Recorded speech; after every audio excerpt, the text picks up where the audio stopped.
Assalamualaikum warahmatullahi wabarakatuh. Apa kabar anak-anak? Kali ini kita akan mempelajari mengenai wawancara. Kelas 4, tema 3, subtema 3 pada pembelajaran pertama. Pada pembelajaran pertama, kita akan mempelajari tentang kalimat tanya dalam wawancara. Sebelumnya, anak-anak tahu tidak apa itu wawancara? Wawancara adalah kegiatan tanya jawab yang dilakukan oleh pewawancara dan narasumber dengan tujuan untuk mendapatkan informasi. Nah, narasumber sendiri yaitu orang yang memberikan informasi, sedangkan pewawancara adalah orang yang melakukan tanya jawab dengan narasumber.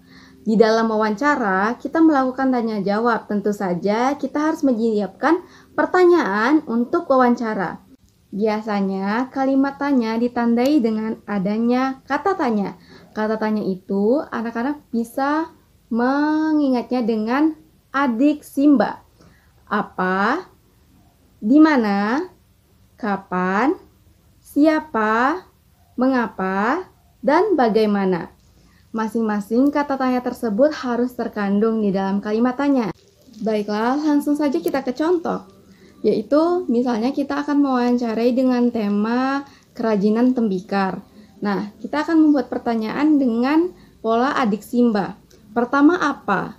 Maka pertanyaan yang dapat kita ajukan yaitu apa bahan utama kerajinan tembikar? Sedangkan untuk di mana bisa kita ajukan pertanyaan seperti di manakah kerajinan tembikar dapat dipasarkan? Untuk kapan kita bisa mengajukan pertanyaan, kapan Bapak atau Ibu memulai usaha kerajinan tembikar? Untuk siapa, kita bisa mengajukan pertanyaan, siapa saja yang biasanya membeli kerajinan tembikar? Untuk mengapa, kita bisa mengajukan pertanyaan, mengapa Bapak atau Ibu memilih usaha kerajinan tembikar? Dan untuk bagaimana, kita bisa menanyakan prosesnya. Jadi, kita bisa menanyakan bagaimana cara pembuatan kerajinan tembikar. Nah, tadi itu merupakan contoh untuk pertanyaan wawancara. Semoga anak-anak semua bisa membuat pertanyaan wawancara. Sebelumnya, pada pembelajaran pertama, kita sudah belajar membuat kalimat tanya atau daftar pertanyaan dalam wawancara. Nah, bagaimana anak-anak ibu? Apakah sudah paham bagaimana cara membuat kalimat tanya dalam wawancara? Bagus ya, semuanya sudah paham. Nah, selanjutnya pada pembelajaran ketiga, kita akan belajar membuat hasil laporan wawancara. Tapi sebelumnya, anak-anak ibu tahu tidak apa itu hasil laporan wawancara? Ya, tepat sekali jawabannya. Benar, laporan hasil wawancara adalah sebuah teks tertulis yang melaporkan hasil wawancara antara narasumber dan pewawancara.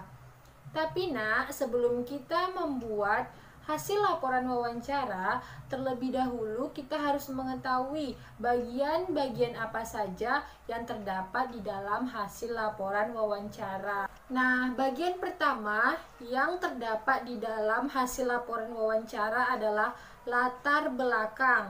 Latar belakang ini adalah alasan kita dalam melakukan kegiatan wawancara.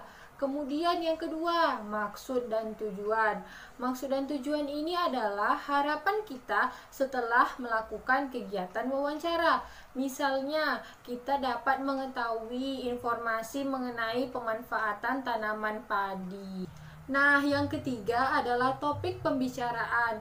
Topik pembicaraan ini adalah pokok pembahasan yang akan dibicarakan selama wawancara berlangsung, atau bisa juga digunakan sebagai batasan ketika menyajikan laporan nantinya tidak keluar dari pembahasan yang disampaikan.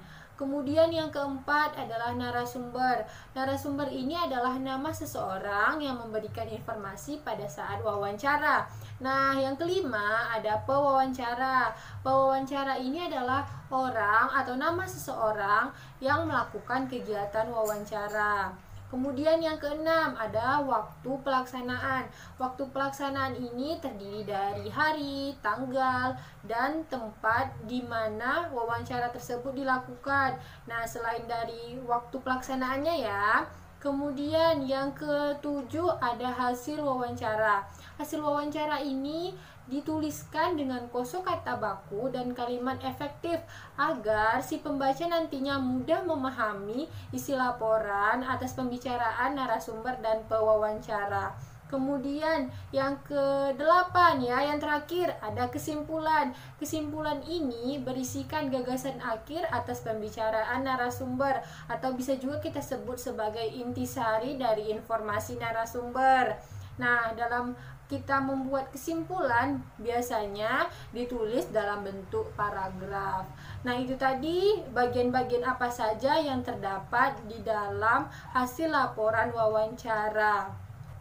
Baiklah, langsung saja kita lihat ke papan tulis contoh dari hasil laporan wawancara. Di sana sudah terdapat latar belakang, maksud dan tujuan, topik pembicaraannya. Topik pembicaraannya mengenai tanaman padi ya, bisa sama-sama kita lihat. Nah, kemudian ada waktu pelaksanaannya, ada hari, waktu, tempat, dan tanggal. Kemudian ada hasil wawancara. Dan yang terakhir tidak lupa kita buat juga kesimpulan. Baiklah, tadi itu adalah contoh dari hasil laporan wawancara. Ibu berharap semoga anak-anak ibu memahaminya dan dapat membuat hasil laporan wawancara dengan baik dan benar. Halo semuanya, perkenalkan nama Ibu Azra. Kalau tadi kita sudah membahas laporan wawancara bersama Ibu Hanifah, selanjutnya kita akan membahas tentang kesimpulan hasil wawancara. Kesimpulan hasil wawancara merupakan keseluruhan isi wawancara yang telah Ananda lakukan. Kemudian kesimpulan ditulis dalam bentuk paragraf secara singkat dan jelas. Nah, sebelum Ananda menulis hasil wawancara yang telah Ananda lakukan, Ibu akan menunjukkan beberapa langkah yang harus Ananda penuhi. Yang pertama, yaitu tulis jawaban secara jelas, rinci, dan sesuai pertanyaan. Yang kedua, baca dan pahami kembali jawaban dari narasumber. Yang ketiga, Ananda menentukan kalimat utama yang menjadi inti pembahasan. Yang keempat, tentukan kalimat penjelas yang mendukung inti topik yang Anda angkat, sesuai dengan jawaban dari narasumber. Yang kelima, gunakan kalimat yang efektif dan tidak terlalu panjang, dan tidak bertele-tele. Yang keenam, Ananda harus menggunakan bahasa baku, jangan bahasa gaul ya. Untuk contoh kesimpulan yang dapat Ibu berikan, ini dia. Nah, setelah Ananda menulis hasil wawancara tadi, hasil kesimpulan wawancara yang Ananda lakukan, selanjutnya, langkah selanjutnya yang dapat kita lakukan yaitu meminta tanggapan atau saran dari orang lain. Nah, untuk meminta saran atau tanggapan dari orang lain ini ada beberapa hal yang harus Ananda perhatikan. Yang pertama, Ananda harus memperhatikan ketentuan pertanyaan yang Anda tulis sudah baik. Kemudian, kelengkapan jawaban dan kesesuaian jawaban dengan topik yang Anda angkat. Kemudian, sebelum Anda meminta tanggapan dan kritikan dari orang lain, Ananda harus membacakan ulang seluruh hasil wawancara yang telah Anda tulis secara utuh. Yang ketiga, Ananda juga harus menggunakan bahasa yang santun agar orang tersebut mau memberikan tanggapan atau sarannya mengenai apa yang Ananda tulis. Nah, cukup sekian materi dari Ibu. Selanjutnya untuk materi presentasi hasil wawancara akan disampaikan oleh Bapak Haikal. Semangat semuanya! Baiklah, selanjutnya kita akan membahas mengenai presentasi wawancara. Presentasi wawancara sendiri itu berarti penyampaian hasil wawancara di depan kelas.